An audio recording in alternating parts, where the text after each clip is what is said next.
નમસ્કાર, હું છું પ્રિયા અને તમે જોઈ રહ્યા છો જનતા કી જાણકારી ન્યૂઝ। નજર કરીએ આજના સમાચાર ઉપર।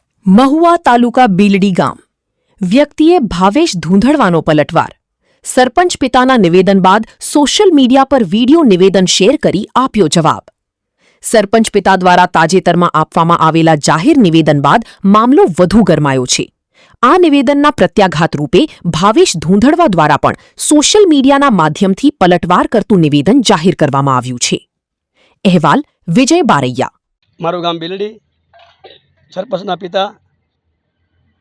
એ વતી હું એક કહેવા માગું છું ગ્રામજનોને કે જે લોકો આજે વિરોધ કરી રહ્યા છે એવું કશું કાંઈ છે નહીં। પહેલા નંબરની અંદર તો અમે અહીંયા 30 વર્ષથી ખાડા જેવો રસ્તો હતો એ અમે સીસી રોડ બનાવી નાખ્યો છે 500 મીટર। એ એક નંબર બની ગયો છે। અને હમણાંથી થોડા દિવસ પહેલાં અમારા ધારાસભ્ય શ્રી જયંતિભાઈ બાંભણિયા શ્રી એ બંને તાત્કાલિક મેટલ નાખી અને 5 ગાડી મેટલ નાખી છે। એની પહેલાં અમે પણ 25 ફેરા મેટલ નાખી હતી, પણ અતિ વરસાદના કારણે પાછું ગારો થઈ ગયો એ થોડાકમાં।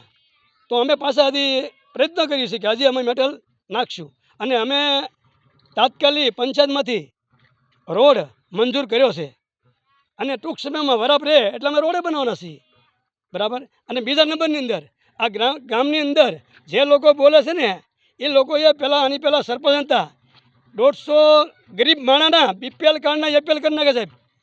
ગરીબ માણસના બીપીએલના કાર્ડ હતા એપીએલ કરી નાખ્યા। હવે એને પોતાનું ઘરનું કર્યું હોય સાહેબ, એ બીજાનું સારું હું કરી કે સાહેબ। અમે તો એક વિચાર કરી કે સૌનો સાથ સૌનો વિકાસ। ગામની અંદર જેટલી જગ્યાએ હાઈસ્કૂલ માધ્યમિક હાઈસ્કૂલની અંદર પણ અમે બ્લોક 1 નંબર નાખી દીધા છે અને ત્યાં પણ બાળકો શાંતિથી ભણી શકે છે અને કાંકરી પણ નાખેલી છે।